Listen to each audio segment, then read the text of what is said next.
So what I have this time is I have a few tips on delivery, and these are tips that apply to policy or to Lincoln Douglas, and they also apply, for that matter, to most speech events. It's not enunciation type drills, I can do those another day, but these are more big picture. These are about demeanor, and the three topics I want to take up as far as demeanor are confidence, friendliness, and enjoyment.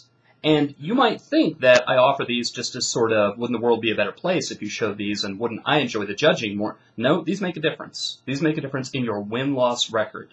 And in my years of coaching, I have seen debaters have to get over the hump of showing the demeanor that show them off to best advantage. I get tickled when young debaters or even intermediate debaters get frustrated because they feel as though they were right on the merits. They had the better argument substantively, and they lost because the other side had better delivery. And every time I got to tell them, get used to it. You know, it may frustrate you, and your idea of the activity may be that that's not how it should be judged.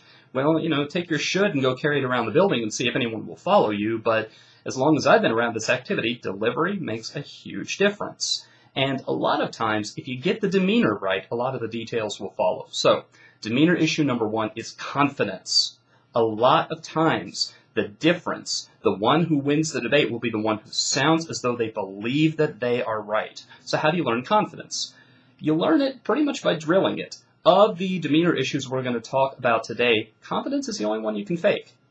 And you can very effectively fake it.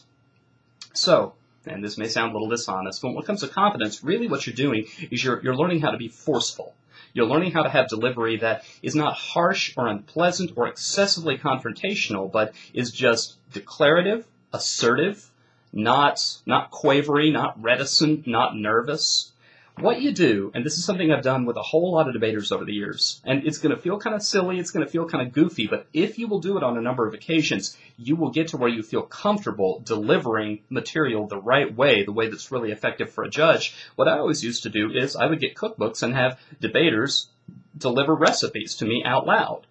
But I would make sure that they did it forcefully, as though every word they were saying was the most important thing they'd ever done.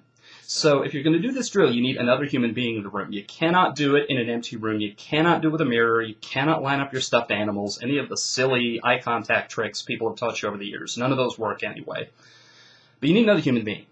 And the first thing you got to do while you are going through the recipe is look them straight in the eye and sustain eye contact. Don't glare at them. Don't make it intense, but make it very, very confident. Don't drop your eyes. Don't look away. The first few times it may feel uncomfortable. You have to build up to this. That's why it's a drill. It's an exercise. It's teaching you a new skill. Don't get discouraged if the first couple of times you find that it's intense and uncomfortable. That's to be expected.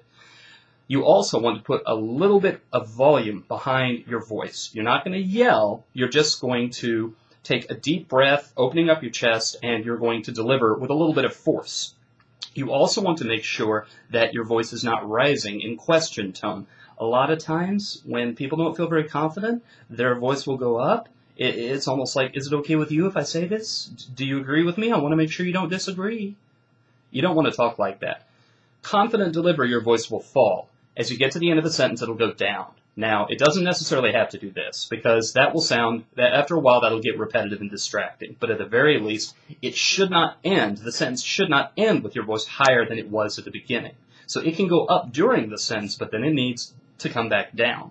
So, first thing you do, work on confidence. Work on eye contact, work on just a little bit of volume, work on with your tone sounding confident, and get the other person to give you feedback. Are there any mannerisms that you're showing that are betraying that maybe you don't believe what you're saying?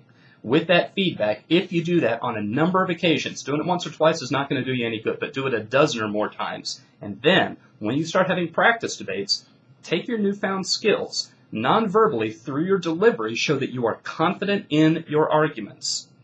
Now, the second demeanor issue, if you go too far with the first demeanor issue and you turn the confidence delivery way, way, way up, you can come across as very unpleasant. You can come across as belligerent and confrontational, and you really don't want to do that. The second issue is to be friendly. It's so very important. Let me say at the beginning, don't fake it. Even if you can fake it, don't. When you try to fake it, you're taking a gamble, because if you're the slightest bit ineffective at faking being friendly, you're going to come across as really oily.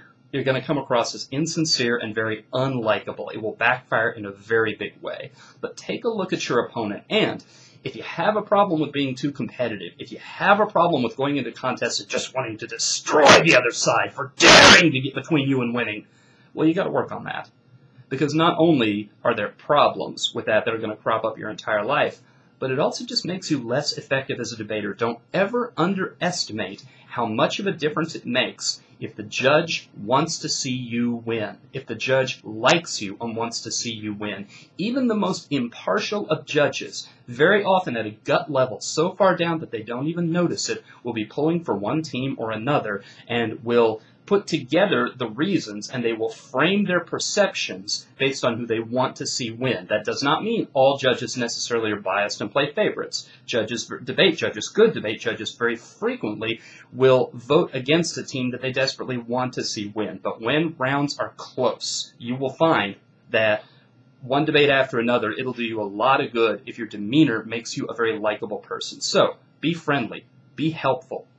Look at the other team when you come in the room and see them as part of your family, part of your community. Even if they're part of a different club, they're your fellow debater. Smile, say hello, make a friend, and show during the debate that nothing they say is threatening. Now, one of the sort of corollaries of this, when you are being cross-examined, follow the rule of inverse heat.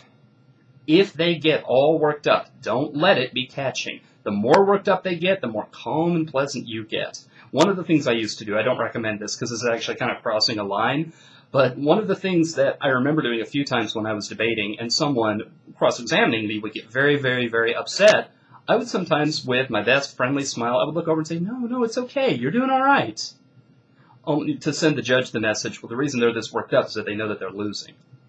That's a little too far, and that's a little bit rude, but that is the coded message that you're sending when you stay calm while they get worked up.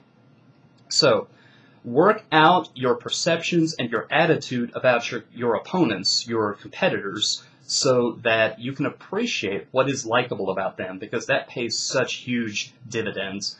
The one last issue of demeanor is, and really don't underestimate this, this is going to sound like it's trivial, but it's actually very powerful. Like what you're doing. Enjoy what you're doing. It is perfectly okay to smile. And I don't just mean smile at the other competitor to show how friendly you are. I mean smile to everybody in the room to show, I like debate. I want to be here. I'm having a good time. Smiling in the middle of the speech is not a bad idea. If you've got an argument that you think is a really good one, give the judge the smile that says, oh, wait until you hear what I've got to say to this one.